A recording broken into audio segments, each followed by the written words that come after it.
Fighting EX Layer Another Dash has been updated to version 2.1.0, and I couldn't be happier. It's not a perfect update / re-release, but it's a substantial one, and I think it could be a real shot in the arm for the game.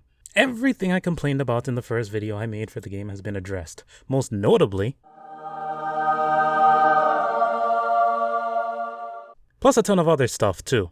Guard breaks are a bit more consistent, movement speed is working properly, there's lots of changes on a general level. Heck, did you know, for example, that the cross-up prevention system present in FEXL actually had a name?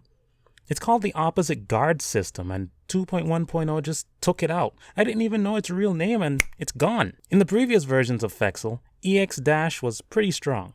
Some matchups boiled down to fishing for a stray hit in order to confirm into a 3-stock 60% combo. So now it's got a 0.75 damage multiplier attached to it, while super cancelling now has additional damage multipliers attached, wherein cancelling one super move into a second one adds a damage multiplier of 1.2, and doing the same for a third super move increases it to 1.5. I think the damage scaling added to EX Dash is still a bit too much, and it might have been done as a preventative measure for some BS that could pop up down the line, but I don't think it's a bad idea. I also think the changes made to super cancelling could make the mechanic more worthwhile in general, and more useful compared to EX Dash combos specifically. I wasn't begging for this specific change, but the low damage for consecutive super cancelling in previous versions of FEXL did annoy me somewhat. It didn't seem worth the meter outside of making blocked supers safe or closing out matches. And if you ever compare the mechanic's presence in the Fighting EX Layer series to how powerful the mechanic was in the Street Fighter EX series, you'd see how much more powerful it was back then.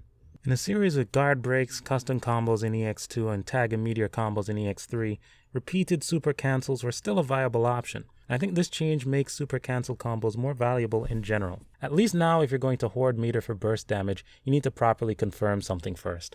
Arca also added something called the Additional Throw, but it's worded pretty confusingly. I've done some testing and I think I've got the confusing parts down pat, so I'll mix and match what's in the patch in a paraphrased way, along with my findings. If a throw is performed in neutral, with no inputs from the player being thrown, there's a new screen darkening visual effect accompanying the throw, and a rattling sound effect added in.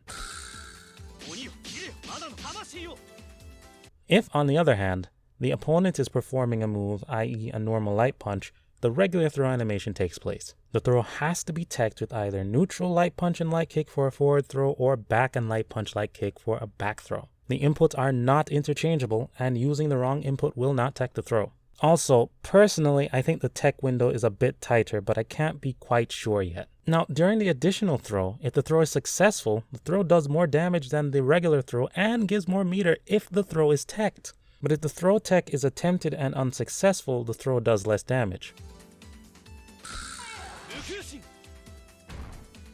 While I think the screen darkening and rattle effects are a little corny, I like some parts of it. Rewarding people for a clean, neutral throw on block is fine by me, even if I'm so scrubby I fish for throws every waking moment. But giving increased meter gain on a successful tech and reducing damage on an unsuccessful tech seems strange to me. To play Theory Fighter for a bit, I feel like parts of it should be switched around, where the aggressor gets more meter for a failed tech and the defender should get the natural reset to neutral. But that's just initial impressions. I don't know how it'll play out in the long run, or if there'll even be a long run before the mechanic gets adjusted or removed.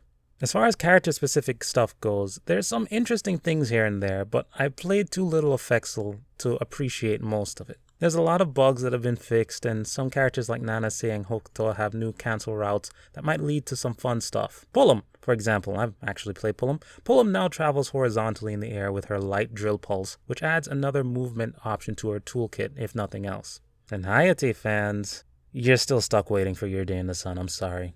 An air DP is nice, but in a game where air launchers aren't that common, it's basically a really strong air-to-air option. And while the HP follow-up to Oborozuki's new status as a non-knockdown low is great for EX Dash shenanigans, I don't think it's a radical change.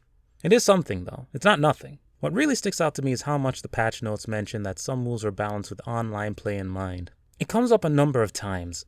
I take it as a sign that Arca is interested in strengthening the online experience. Speaking of which, spectator mode. It's the same mode as before. It's exactly what it says on the tin. They added an extra slot to player match so someone can watch. Same as before in the original release.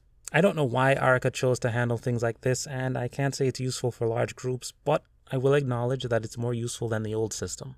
What doesn't match the label on the tin is the free version. I didn't say anything about this last time because, hey, I go base version on everything. Money's no object. God, I'm broke. But if you've watched this far in, you deserve a warning, so here goes.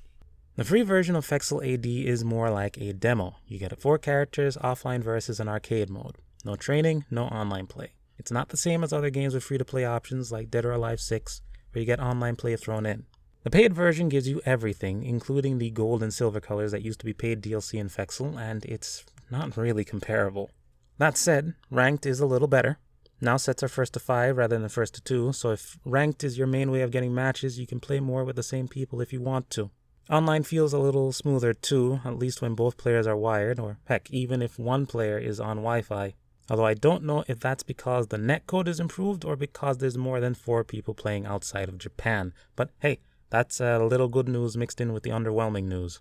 Game modes aside, I'm happy with a lot of the changes this patch brings. I think it's a big step up, even if there's plenty of room for improvement and some head-scratching additions. I'm actually excited to play this game more often now, even if I'm not winning every match.